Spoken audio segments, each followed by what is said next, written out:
Dámy a pánové, Ladies and gentlemen, please stand up.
Vážený pane prezidente Pavle, Dear President Pavel, dear President Clinton, I am honored to welcome you to the 11th edition of our conference, Our Security Cannot Be Taken for Granted, which is taking place symbolically on the 25th anniversary of the Czech Republic's accession to NATO.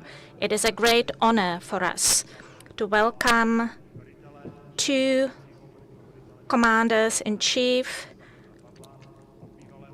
one current commander-in-chief and one former U.S. commander-in-chief, who had a very strong personal role in the expansion of the NATO. 5 years ago, we had the honor of welcoming Madeleine Albright here at the conference, who informed President Clinton that she was coming to Prague to attend this conference. And President Clinton gave her the message that Madeleine Albright read to all of us.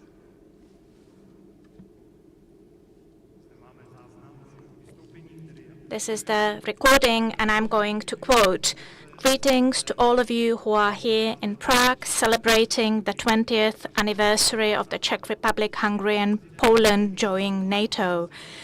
As President of the USA, I've always tried to open the doors to the Central European nations, and the year 1999 was one of my proudest moments of my presidency.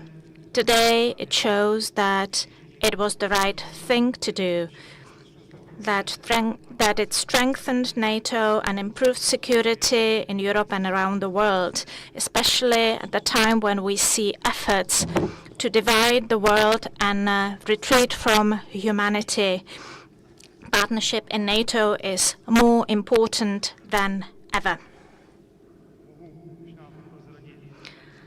I can perhaps reveal that we also have Madeleine Albright's daughter, Kate, in the U.S. delegation here today. President Clinton, thank you for accepting the invitation to speak at our conference, and thank you for your political courage 30 years ago. Thanks to that, we were one of the first country an opportunity to have a very prestigious position of chair of the NATO Military Committee, a position that was then taken by former chief of General Staff of the Czech Army and today's President, Petr Pavel, whom I would like to invite to the stage. The floor is yours.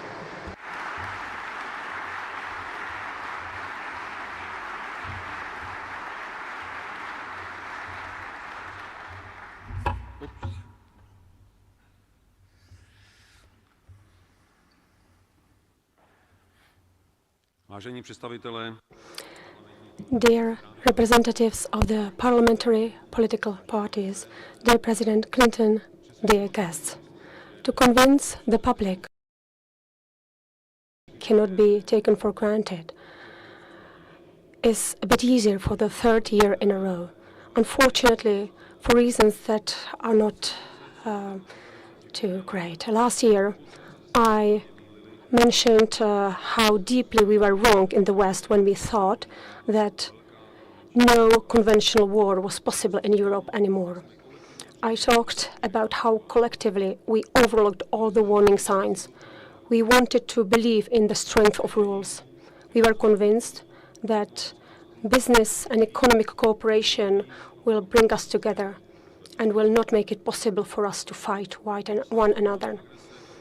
The extent of Russia's and Putin's aggression and their brutality was a shock to us. It came as a shock, and the next year proved once and again that the war is now near to an end. The hopes that Ukrainians who took up the initiative will push out the occupants turn out to be wrong. Ukraine is coming on a defense. Ukrainians who know what the aggressor is capable of are trying to defend their country. They know that they are fighting for their survival and their own future.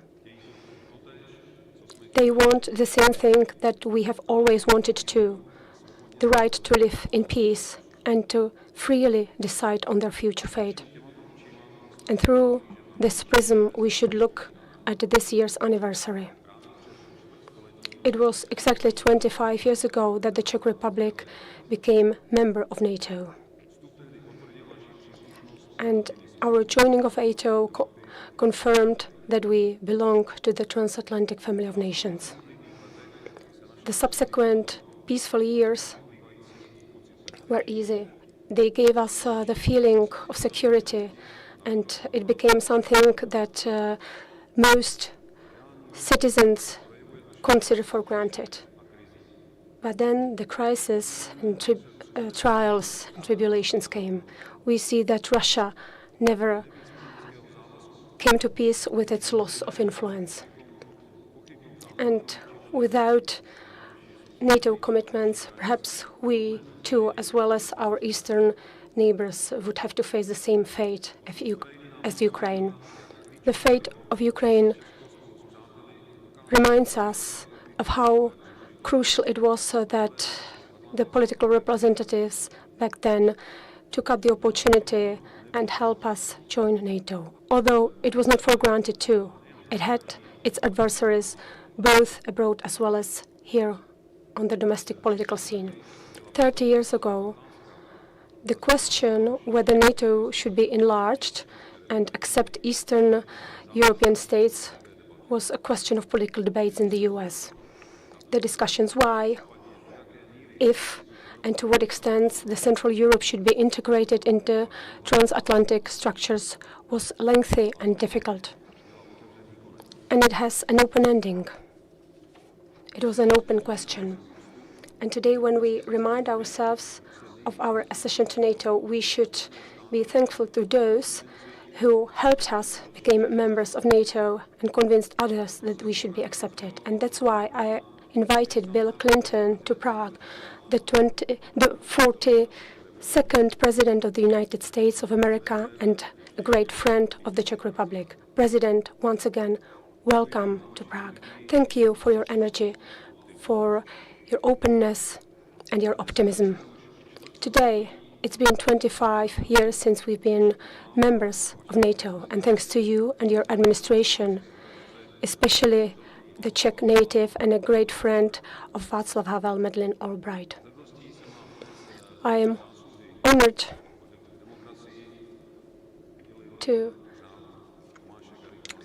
I was honored to give you the Order of Tomáš Garrigue Masaryk, and I am convinced that the first enlargement of NATO remains a great success today.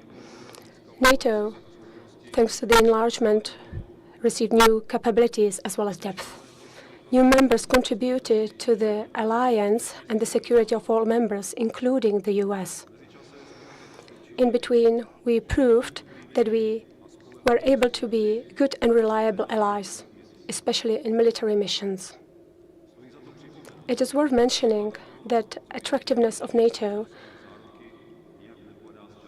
is still relevant. There are still countries who are interested in joining, including Ukraine and Georgia. Out of 19 members in 1999, the number increased all the way to 32 this year. The accession of Finland and now Sweden means a material strengthening for NATO. But still, NATO faces two big challenges today. I've already mentioned the external threat, but there's also an unprecedented threat to the transatlantic unity. And that's why we need to know that NATO will remain our security guarantee only if we all respect our commitments and our security guarantees. 30 years since the fall of the Iron Curtain, Europeans took the peaceful dividend. But the awakening, the wake-up call was quite harsh. But now we finally see what's at stake. Finally, the Europeans realize what's at stake, and I'm glad that the Czech Republic decided to reach the minimum of 2% GDP defense spending. I would like to remind you all that the situation will probably require for us to invest much more into our defense in the future. Europe needs to be able to contribute to its own security so that we can be a reliable partner to the US and can contribute significantly to our shared security. And that's why the European NATO pillar needs to have strategic enablers developed, such as strategic transport, logistics, connections, including satellite connections, as well as strategic intelligence. The July Washington NATO summit will be an opportunity to show our US ally as well as the world that we stand ready to make our partnership a balanced one across both sides of the Atlantic. NATO as a whole, after years, is coming back to its primary legacy and role, which is shared collective security. We have to focus on our capacities to be able to win in the current conflict, but we also have to have a quantitative edge, especially in the modern technologies. There are three important tasks ahead of us. Increase industrial production in all sectors of defense industry.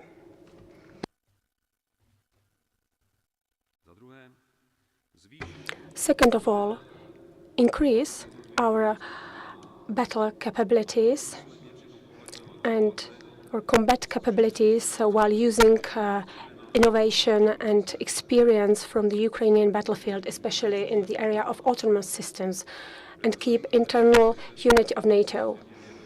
And of course, the Kremlin is aware of this condition, and that's why it's trying to wage hybrid warfare against European countries. We shouldn't forget that cyberspace has become the new operational domain of Russians. And that's why I would like to appreciate that we keep increasing our cybersecurity and information security as well. The trigger for Article 5 activation could be also a hybrid warfare or cyber attack that would be comparable to the effects of a conventional attack. I am glad that the Czech Republic this year will host several important events which will address these roles in greater detail. In May, we will have a meeting of Ministers of Foreign Affairs, and in September, we will have the military committee meeting here in Prague. Dear guests, our security really cannot be taken for granted. Our interest in security, and to a worse extent also in defense, not only our and security, as well as the security of and defense of our allies, should be a question that is that goes beyond different or across political lines. It has nothing to do with political partisanship. Security is the main precondition for everything that free and democratic society has to offer. We need to have inclusive rule of law, economy, culture, as well as opportunities for every individual. Thank you for your attention and have an inspirational debate.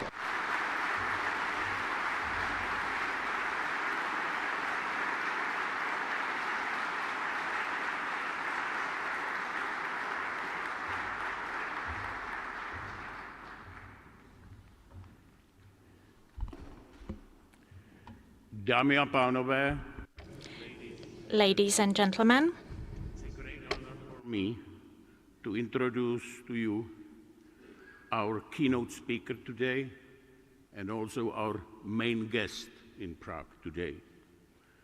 As we all know, 25 years ago, Czech Republic, together with Poland and Hungary, has formally joined NATO at the event at Truman's Library in Missouri. As the ambassador of my country to the United States, I had the privilege to be there too. My country thus got the best security guarantee in its modern history. And there were three extraordinary persons,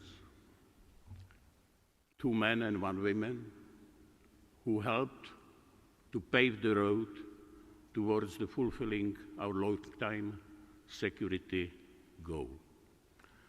2 of them are not more among us. They are just watching us from the heavens. Madeleine Albright and, of course, President Václav Havel. But the third of them, and I would say the most important one, is still here, in a very good shape. We love you in Reduta, because you, President Clinton, made the most important decision. You invited us. You showed the courage, because we all remember that you had to convince many doubtful minds, even in your own administration. You expressed and did it with the wisdom and determination. There is a common wisdom in abroad that the Czechs are very effective in fulfilling their goals, and they are not very great in their ability to express the word of thanks. President Pavel, thank you very much for extending this invitation today, for awarding President Clinton just an hour ago, because I believe that this day is an opportunity to show to ourselves, as well as to the world outside, that the Czech are able to say thank you very much. So,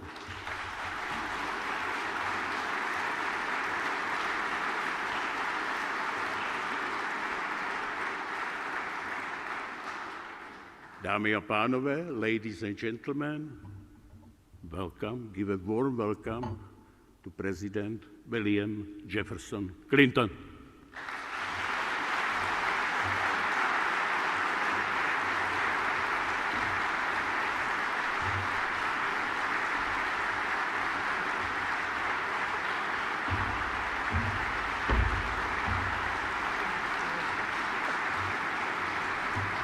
Whoa. Thank you.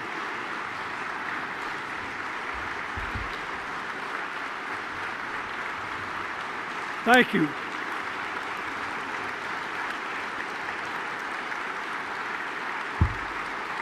Thank you very much.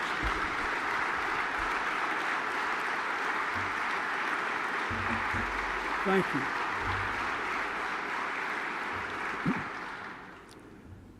I thank you very much, Ambassador Vondra, for the memories, for your generosity.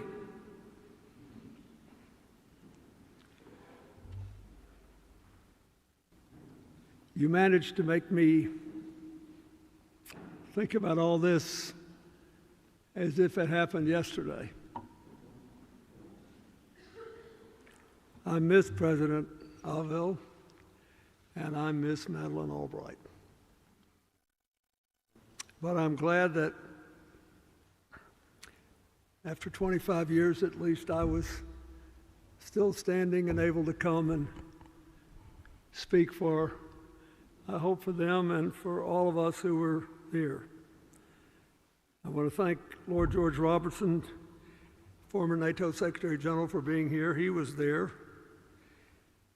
Ambassador Sabat, thank you very much. And to Mr. Pavlicek and others involved in sponsoring this, I thank you. And mostly, President Pavel, I want to thank you for many things, but I would like to begin at least at part of the end of this story.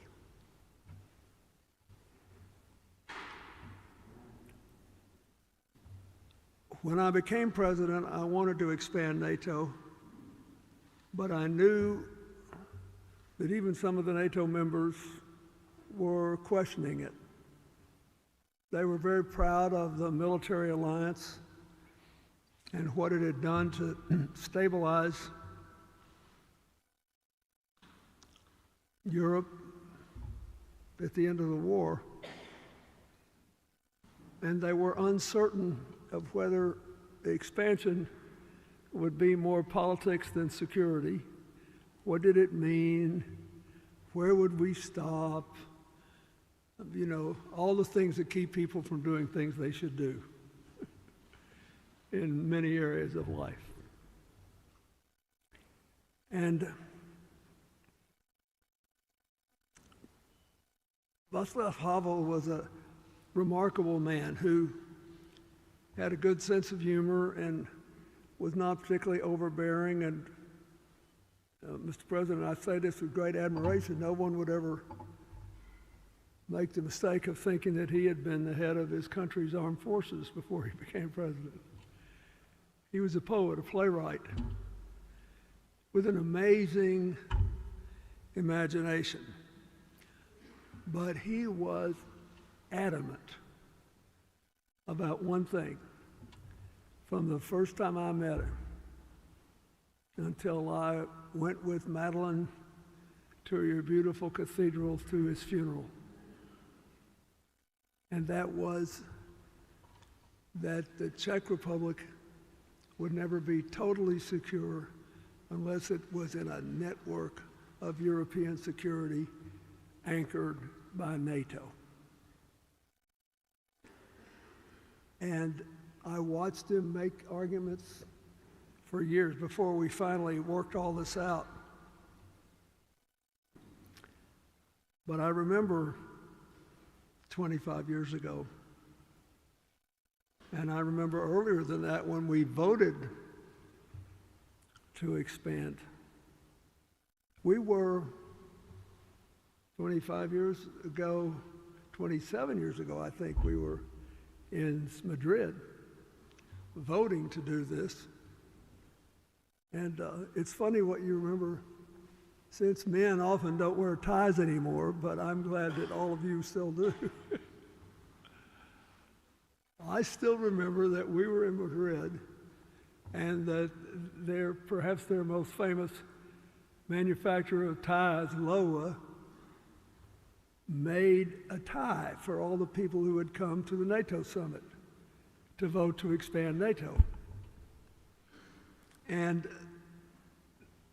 on the tie, there was a depiction of a very famous Spanish game, which, at the time, which involved throwing real live human beings up and down out of a blanket. And we could see all these, and so you might have an orange or a blue or a whatever figure, but they were all, I still got that tie. I looked at it again before I came on this trip. And sometimes you just have to take a chance. And that's what everybody involved 25 years ago decided to do. I think that it's been a good investment. It was a good, sensible risk, and it has immensely strengthened NATO. And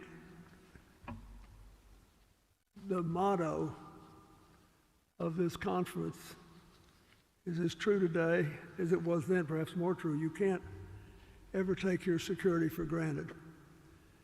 And we know that we need more networks of cooperation. For the benefit of those who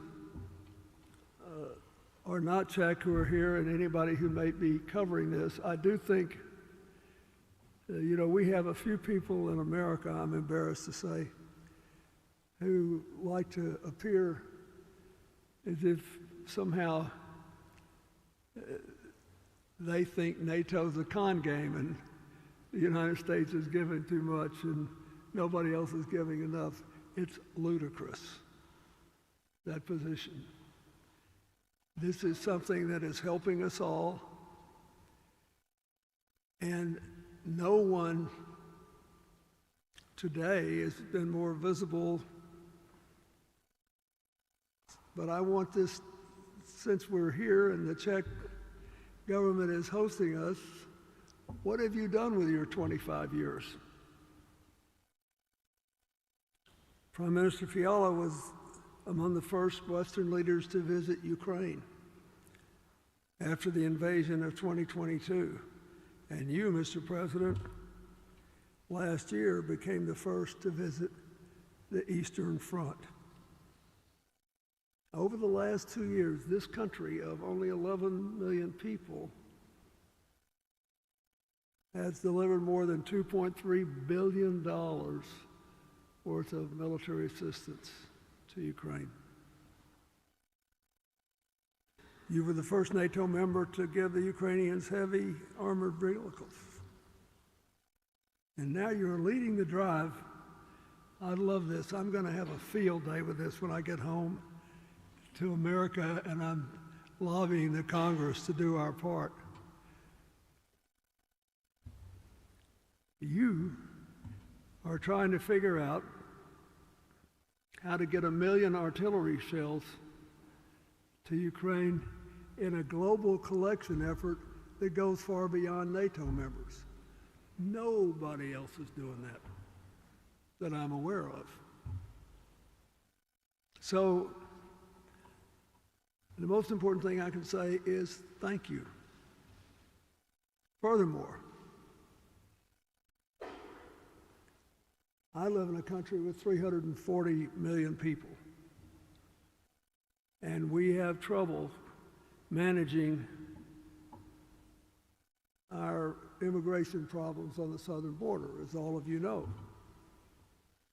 1.9 million people had to be processed last year. The Czech Republic has 11 million people. You do the math. And it's taken more than 500,000 refugees from Ukraine to try to show solidarity with freedom and decency and democracy. This NATO deal has been the best thing that ever happened to all the rest of us because of what the Czech Republic and Poland,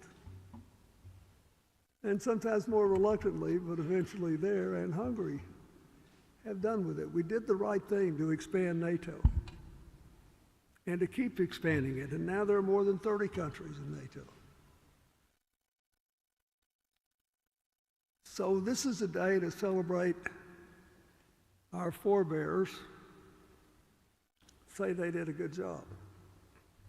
It is also perhaps a day to think about a little bit what lies ahead. But I do think all of you should be grateful, because I'm not sure we could have done this then if it had not been for Havel's leadership. Just because he was so dogged about it. When I was president, we had a few members of Congress who wanted the White House to do things. And they were impossible to live with until you finally did whatever it was they wanted. And so we set up in the White House what we called a Just Say Yes list. Somebody got on that list, you didn't waste any time. Whatever they wanted, you just went ahead and said yes, because you knew you were going to do it anyway, and you didn't want to be an old person by the time you finally got around to being able to do something else. That's the way Havel was about this. It was great. So we should celebrate that. But I think we also should support those who have made sure in these last 25 years that the expansion was handled in the proper way. Not too fast, not too slow, making sure people were ready to assume the military responsibilities. Your president knows a lot about that. It's one thing to talk about doing something, quite another to be able to do it, and to do it in the right way. And I'm very grateful again to you. And finally, I think we can celebrate the fact that Finland and Sweden have just become the 31st and 32nd members of NATO. And they are very capable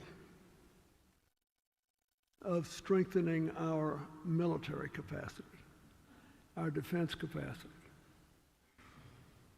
And they make the strategic geography of Northern Europe look entirely different. So for all of you who supported that, I thank you.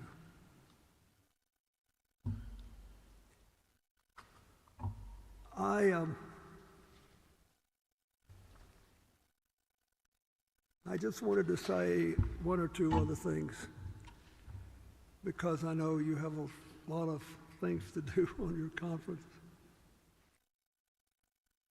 When we were doing all this, I was really lucky that Madeleine Albright was my UN ambassador, and that I appointed as chairman of the Joint Chiefs of Staff General John Shalikashvili, who was born in Poland to a father from Georgia and a Polish mother, and was the first enlisted person ever to rise all the way through the ranks to be the chairman of the Joint Chiefs of Staff. It was really good for America's knowledge of geography, too. They had to learn how to say Shalikashvili and then realize where Georgia was, it was not a place that grew peaches in the middle of America. It was a remarkable place fighting for its own freedom. And we had, as my Deputy Secretary of State, to Madeline Strobe Talbot, who is also still with us today, who when we were boys, when we were just 22 and living together in England, he had run the Moscow Bureau of Time magazine and was selected by the representatives of Nikita Khrushchev to receive his memoirs and translate and edit them. So the other thing I was doing when I first found the Czech Republic, I was living in England, and I would get up every morning and make breakfast for my roommate, Strobe Talbot, and listen to Nikita Khrushchev's voice over the tape recorder. And anybody who was thinking about anything then would have wondered, will the Berlin Wall ever fall? Will the Warsaw Pact ever come to an end? Will freedom ever return? But there were a lot of people who were convinced that it would. And the interesting thing is how many people were ready to make the most of it when it did. Because that's really what we're celebrating here, isn't it?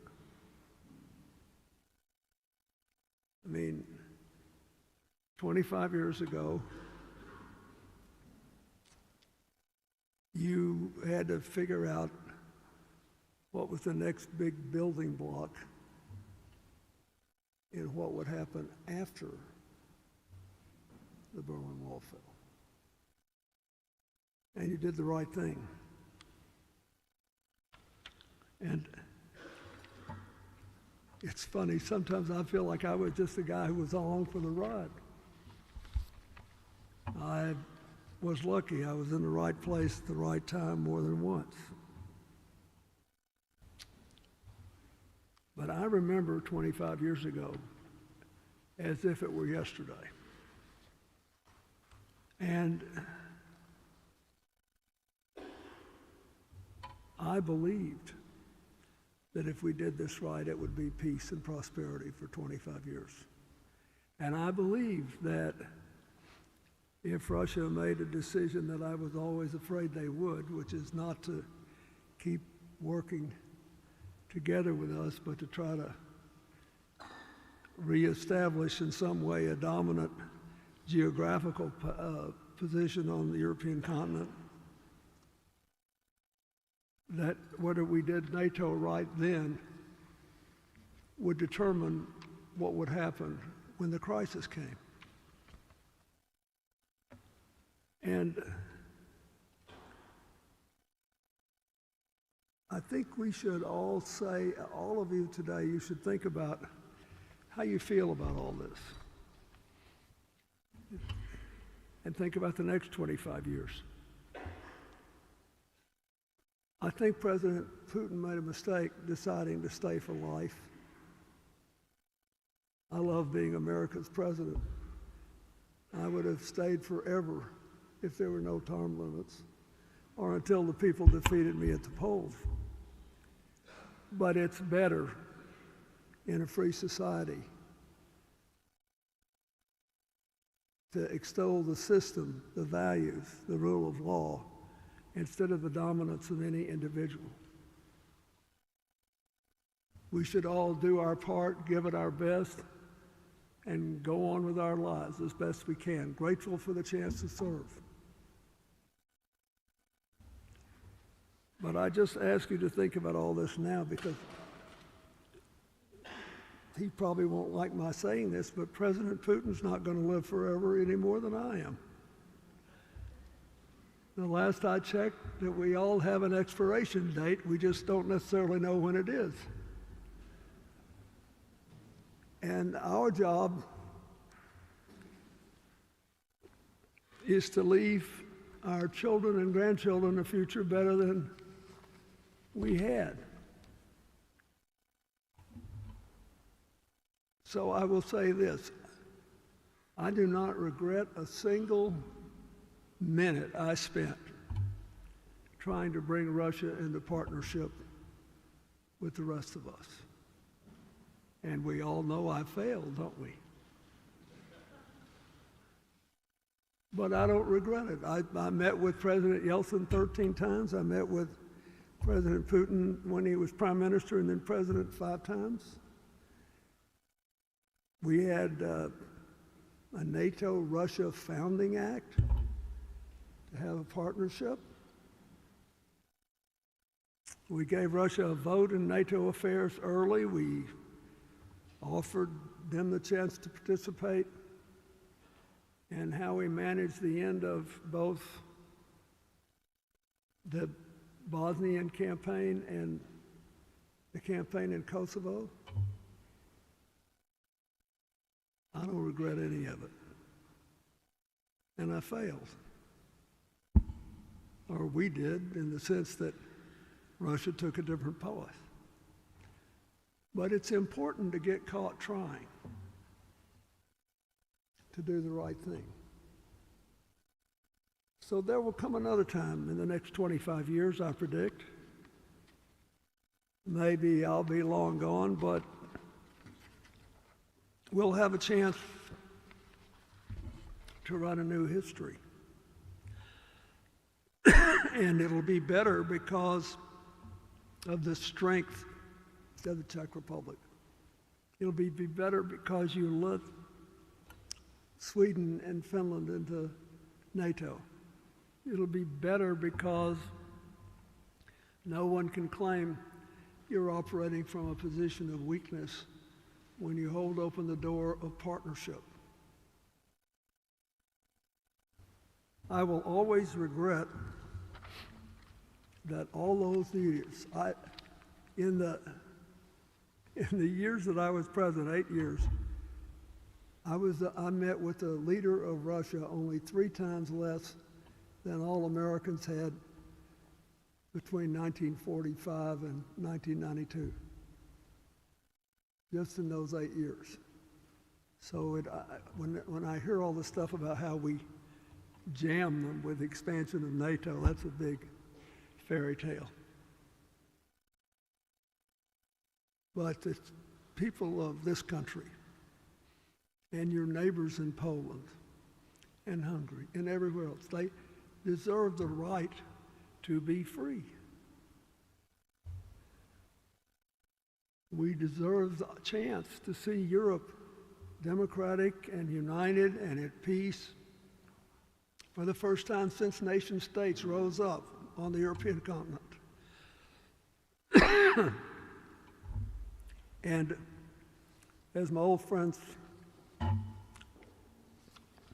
used to say, it was not NATO moving east. It was the East knocking on NATO's door. So I ask you in this security conference, without obviously ignoring what the consequences are now, we have to stay with Ukraine as long as Ukraine is fighting. Every one of us do. And the people who act like it doesn't matter to America or any other country just need to go back and review the history of Europe from the 1930s to the current day and see if we don't have a common responsibility to our people and to the future. But you also should be thinking of a brighter day. Yes, we need to get everybody behind the Ukraine.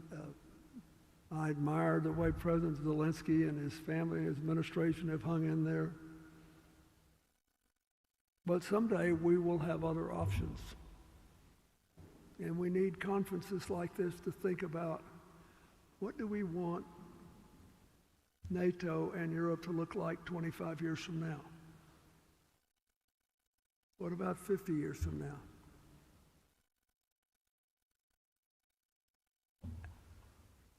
I think that my President Biden, and our country, our government has the right position on this. I hope we will be able to persuade the Congress to go along.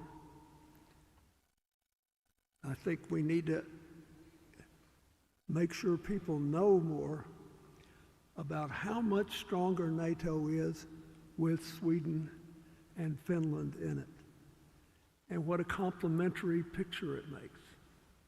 But the most important thing I want you to do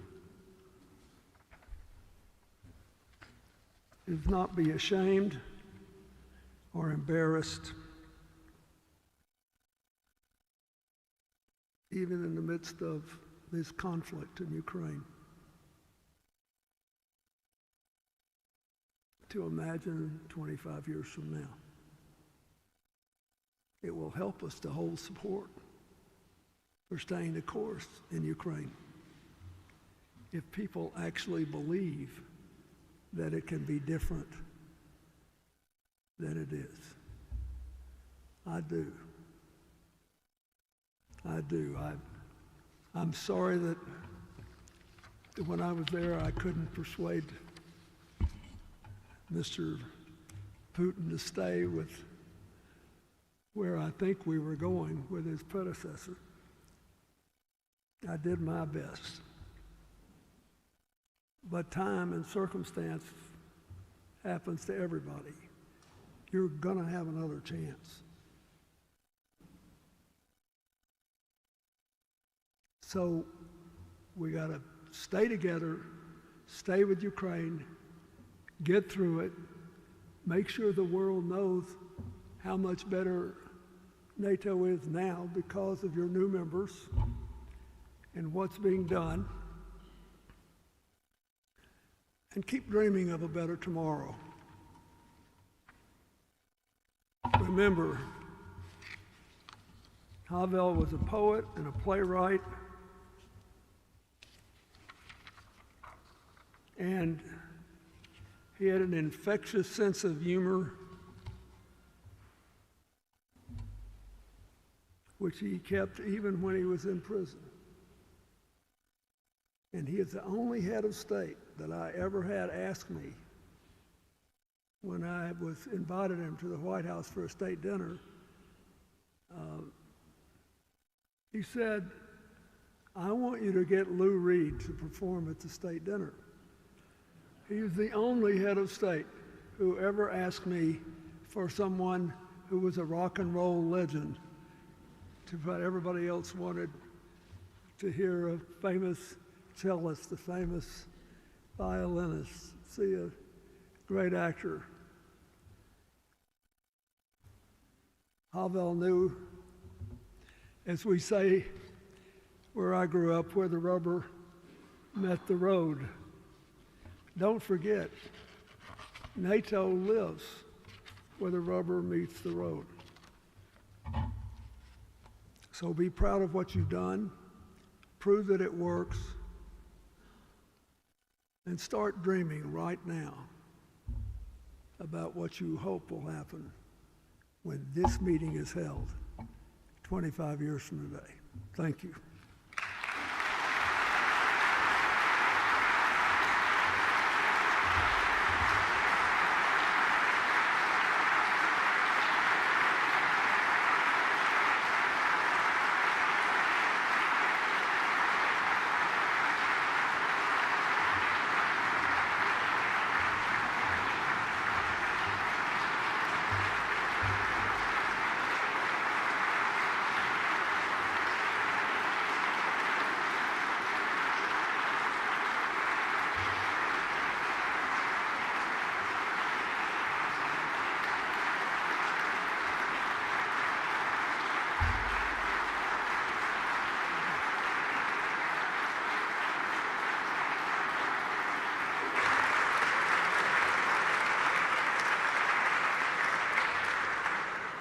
Mr. President, thank you so much, and for so much more than just this inspiring speech.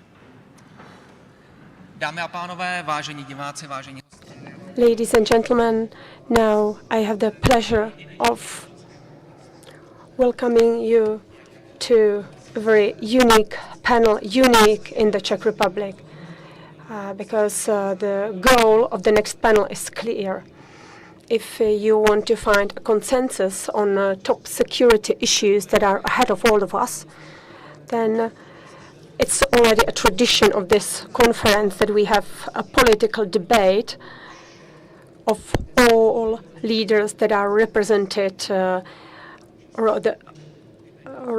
leaders of the parties represented in the Parliament of the Czech Republic. Now I will ask all the representatives in an alphabetical order based on the name of their political party. So first I would like to ask Karel Havlíček, first Deputy Chairman of ANO, then Ivan Bartoš, Chairman of the Czech Pirates Party, and Deputy Prime Minister for Digitization and Minister of Regional Development, Jan Bartošek, first Deputy Chairman of Christian Democrats, Alexandra Vondra, Deputy Chairman of the Civic Democratic Party and Member of European Parliament, Radim Fiala, Deputy Chairman of SPD and Member of the Chamber of Deputies of the Parliament of the Czech Republic, Vít Rakušan, Chairman of STAN and of Mayors and Independents and Deputy Prime Minister and Minister of the Interior, Markéta Pekarová-Adamová, Chairwoman of Top 09 and Speaker of the Chamber of Deputies of the Parliament of the Czech Republic.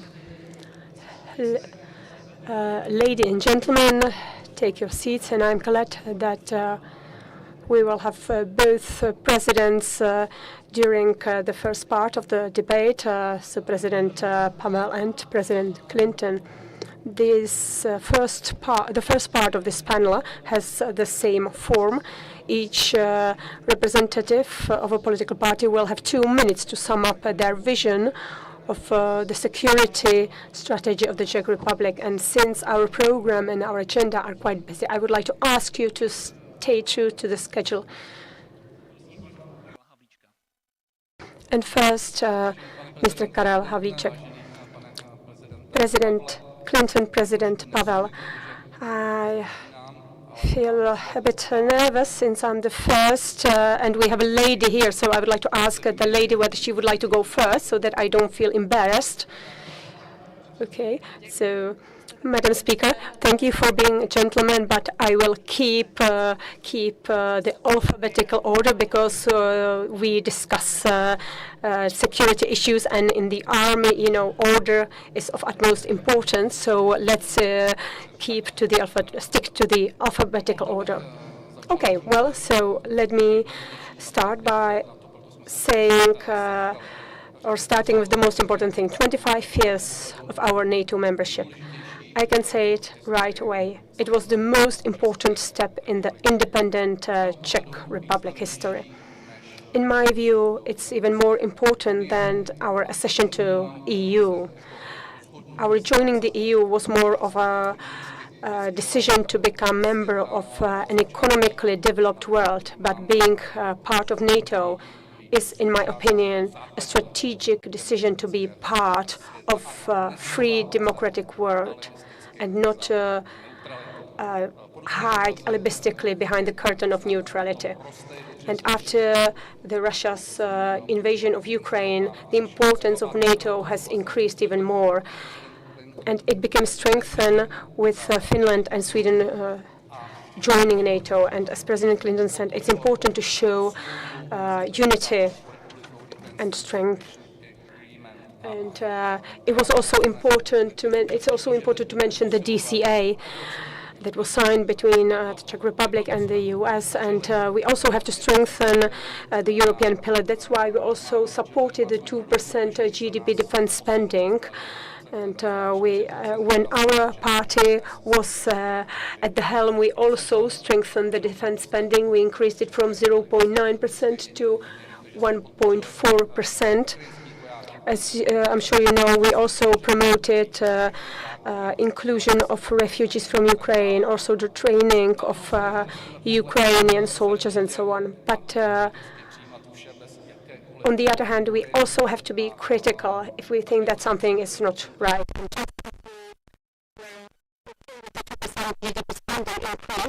We also have to talk about the funds being used efficiently. It's it's important. It's not important to use to spend 2% of GDP on defense. It's important to use it wisely and effectively. And we think that at this point it's not good to start talking about Ukraine joining NATO at this point, and we are against sending troops to Ukraine. And we agree with Jens Stoltenberg, who said on Monday that NATO is not part of the conflict. Unfortunately, we are out of time. Okay, now Ivan Bartoš. Thank you very much, President. Ladies and gentlemen, thank you for giving me the opportunity to talk at this conference, also conference that is organized on the occasion of 25th anniversary of our accession to NATO. Putin's aggression actually highlights the importance of security and defense cooperation in the Euro-Atlantic space, and I welcome the expansion of NATO by 2 new members. But actually, any naiveness with respect to aggressivity of strong regime would not pay off. You know, when you look at the Russian TV, they say that they are picking up European cities that they are planning to bomb. We know from history where appeasement leads, and we cannot allow a similar practice to happen with respect to Ukraine. Unfortunately, it was a tragic wake-up call, but the basic foundation for our security is the collective defense. We also need to cooperate at the European level so that the European Union is able to develop its security and defense aspect, because a strong and secure EU means a stronger and secure NATO. And to conclude, 2 more things. The Czech government supports active role of the Czech Republic in defense activities, and conventional war is not the only threat for Europe, and that's why we need to also be able to fight hybrid threats, economic war, and cyber tools that are an integral part of this war. And I am happy to say that the government adopts necessary measures as we consider them an important threat. Mr. Bartošek, dear presidents, dear guests, ladies and gentlemen, I see the future of the Czech Republic as an active member of NATO. The future needs to be closely linked to the North Atlantic Treaty Organization. We also need to support resilience of the Czech Republic. Unlike the equipment and material that you can procure, the willingness of the people to protect its country, this is something that you have to actively support, and you have to start early in young generation to support this willingness. It will not appear just on its own. We can do it by supporting domestic defense industry, and when you look into the international arena, it's the question of good quality supply chains. I believe that manufacture needs to go back to Europe, because in case of conflicts, we are under threat. If there is no manufacture in Europe or in the Czech Republic, we are weak and vulnerable. That's the question for our future. We need to invest into R&D with new technologies. When we have China on one hand side that massively invests into AI, quantum computers, we individual states are not able to compete with China, but we need to stand against it. And it's about cooperation, because technology advance is something that distinguished us from the rest of the world, because there was technology advancement in Europe. Also, our internal security is important, and Russia tries to break the unity using social media. We have to support the faith of our people and believe in our state and integrity. Mr. Vondra. Well, President Clinton has said it all from the international point of view, and Jan Bartošek said it all from the Czech perspective, and I would sign all of that. I would just add, all starts with diplomacy and foreign policy. So before we start fighting, there are negotiations. So we need to stick to the three pillars: Atlantic, European, and Central European pillars. Yes, sometimes there are some difficulties. Now we have some discrepancies with Slovakia and Hungary with respect to certain areas, but we need to keep communicating. We need to eliminate the European weakness. We want the US to find some agreement in certain issues. So we need to have these three strong legs and have them balanced. And then we need to do the homework. First of all, to spend enough money on defense. 2% is the minimum amount. I think that we will discuss also increase of these spendings. We also need to make sure that army is able to defend us. We also need to improve the resilience and will in the general public. We also need to have a good foundation of the domestic defense industry. We have managed to do a lot in the past years, and we are witnessing that while supporting Ukraine. And Europe also needs to be able to protect its borders.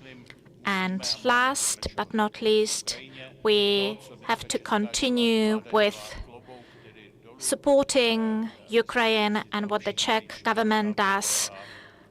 I support them, and I think it's noted well also abroad. Thank you very much. Radim Fiala. Dear presidents, in the past, we've been part of larger structures, and it not always paid off. For example, in 1938, and then after World War II, I mean the brutal Soviet occupation. But sometimes we have to think about ourselves. We have to define our security interests, and the situation actually forces us to do it.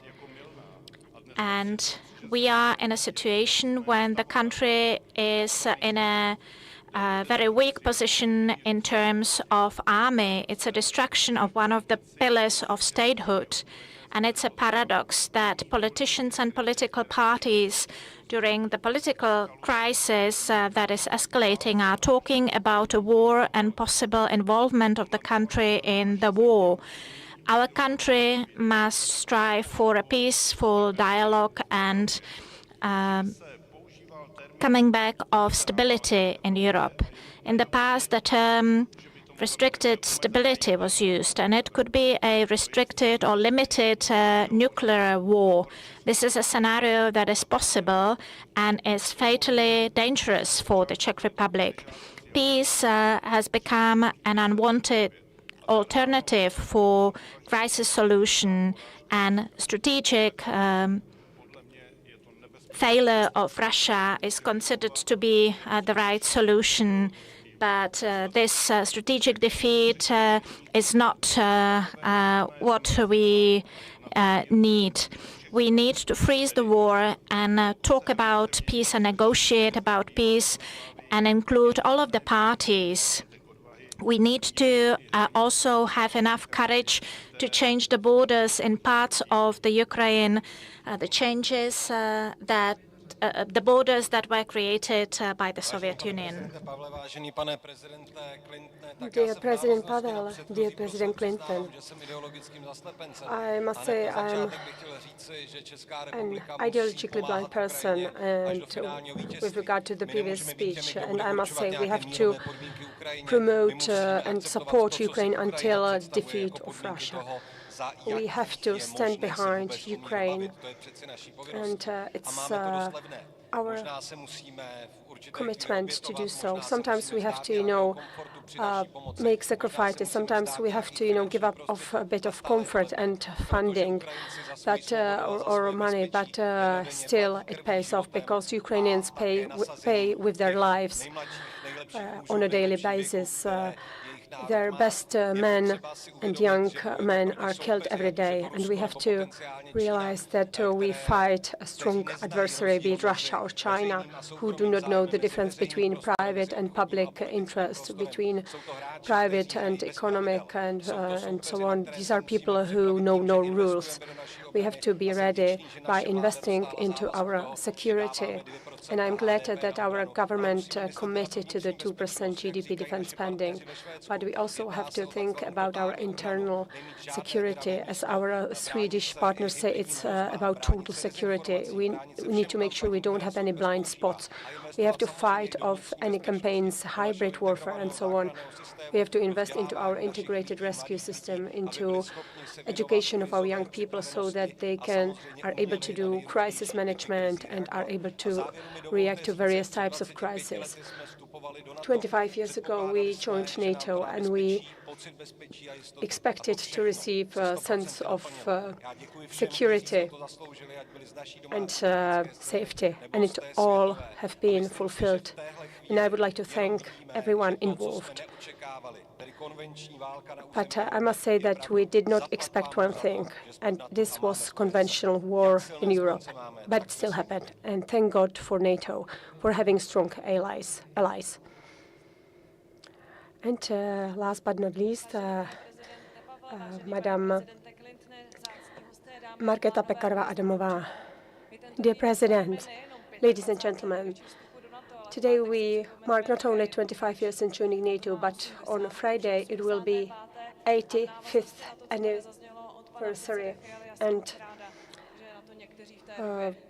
I'm glad that some did not look at Ukraine the way that Mr. Fiala did in his speech, because it's important to realize that in Ukraine the fight is also for our freedom. We stand ready to help. And if someone here in the Czech political scene says that we should not give precedence to Ukraine, to our people, I emphasize that we help Ukraine because of our people, not at their expense. It's important to emphasize this, because if we want to live in peace and security for the next 25 years, we have to start acting now. And it's not only about our defense spending, and I think it should be more than 2% GDP. I think the 2% GDP is a bare minimum, but it's also about how we talk about those who devoted their lives to serving in army, to serving this country. And I would like to emphasize how much we appreciate those of you who serve in army, those of you who are also in various missions. So please tell it to all your colleagues, both men and women, those who are willing to risk their lives in missions, because we as politicians very much appreciate them, and we as citizens are grateful to them. That's why we also have to give you good weapons, because it's not only a question of deterrence, but also about saving lives and protecting the lives of those who risk them in these conflicts. We also have to clearly name the risks and threats. It's not just Russia, it's also China, Iran, terrorism, and even some local players. We have to clearly name our threats and security risks, because security cannot be taken for granted. It is an absolute necessity for their lives that we have and want to have. Thank you. Dámy a pánové, Já si dle předem doladěného programu dovolím nyní do toho vstoupit. Ladies and gentlemen, I would like to jump in because, as was mentioned by the moderator, this political panel is our family silver, so to say, and we are grateful that both presidents remained here. But of course, I'm sure you all understand that thanks to the very busy agenda and also president's return back to the US, we will have to say goodbye to them. But please do not leave this hall now. We will stand up to say goodbye to them, but then our program will continue.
Dámy a pánové, děkuji za aplaus, který doprovodil našeho dnešního Ladies and gentlemen, thank you for the round of applause to say goodbye to our dear guest today.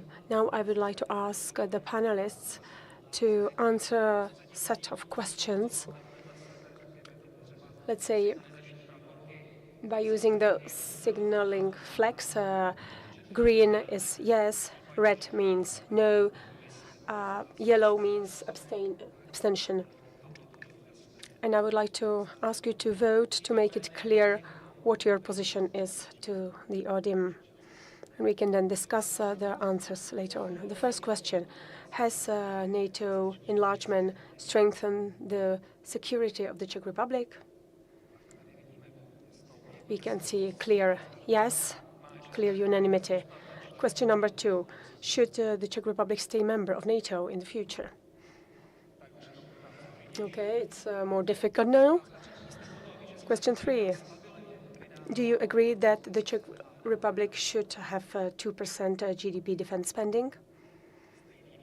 Again, the same result as during the previous vote. Another question, are you in favor of continued support, military support to Ukraine? Thank you.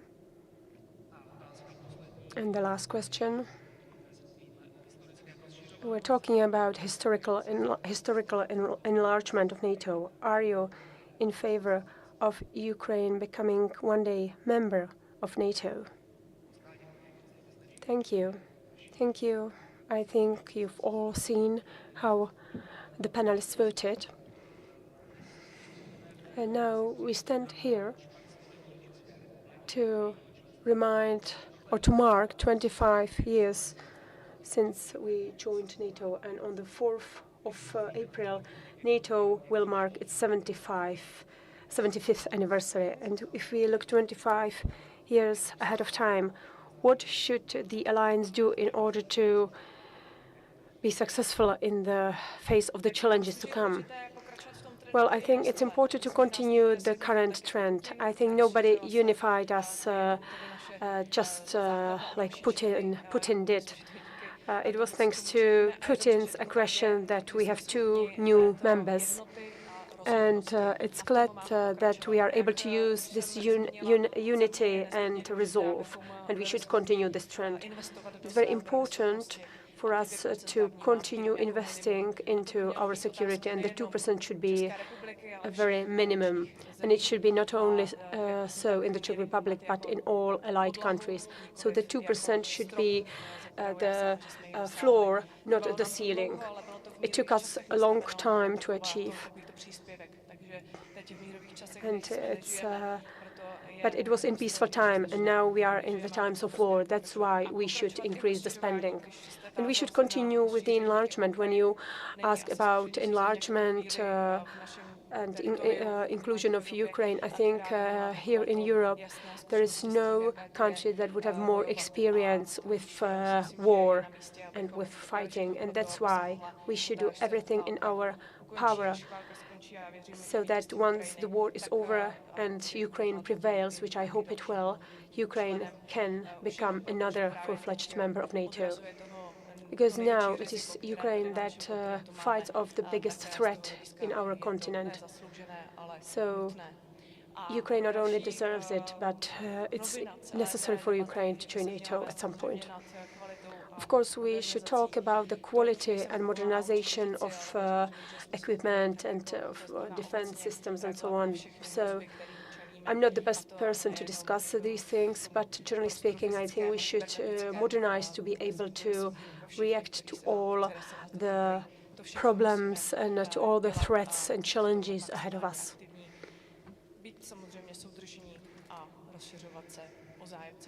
And we should, of course, accept those who are willing to join. Minister Rakušan, what about your vision of the next 25 years? It's a political discussion, so I will start by a political appeal. So I think in all countries of NATO we should vote or elect statesmen who will not cast doubt on the position of NATO, so that NATO is combat and action ready, so that we can depend on a strong ally on the other side of the Atlantic, and so that more and more countries help or increase their defense spending. We have this unity now, and we all are aware about how politics can interfere in these efforts. Apart from that, I think that in Europe we should not be only those who look on the other side of the Atlantic, but we should also strengthen the European pillar of NATO. We should realize that Europe also has to contribute to NATO and its future. We have to bear this in mind also in our domestic political decision-making. We shouldn't be a black passenger who only relies on others helping it. We also have to contribute to our own security. And just like Margareta mentioned before, another thing that I would like to mention, we should draw lessons from our naivete. Just like President Clinton mentioned before, we thought that some countries would be friendly, would be friends, would change, and will be best buddies. But it turns out that some historical facts still remain today. And we should be aware that the risk in the East, be it Russia or China, are not going anywhere. Now we can see that these risks have actually escalated recently, and it can be so in the future as well. So we should perhaps adapt our mindsets to these realities. Radim Fiala, how is your view the same or different from the previous speakers? I have a very brief reaction. I think that NATO should remain a defense pact, and it should protect its members. That's the main role of NATO, and I cannot really say much more. I think that in the next 25 years, nothing should change on that. Mr. Alexander Vondra? Well, we civic democrats call it alliance, not a pact. And I think it's in our best interest to make sure that during the next 25 years, the alliance will remain functional, strong, and united. But the following is needed for that. On the one hand, we have our homework. So we should not only consume security, but we should also produce security. Because otherwise, we will weaken the collective security if we don't contribute with our part. We have to have sufficient defense spending. We need to keep our army in the best condition, in the best state. We have to equip it with the best equipment and weapons, and we have to realize that defense is a matter that concerns us all. And there's also another side to this story, and that it has a lot to do with international politics, because it's not all in our hands. But we can contribute to it. We can contribute to strengthening the alliance, not weakening it.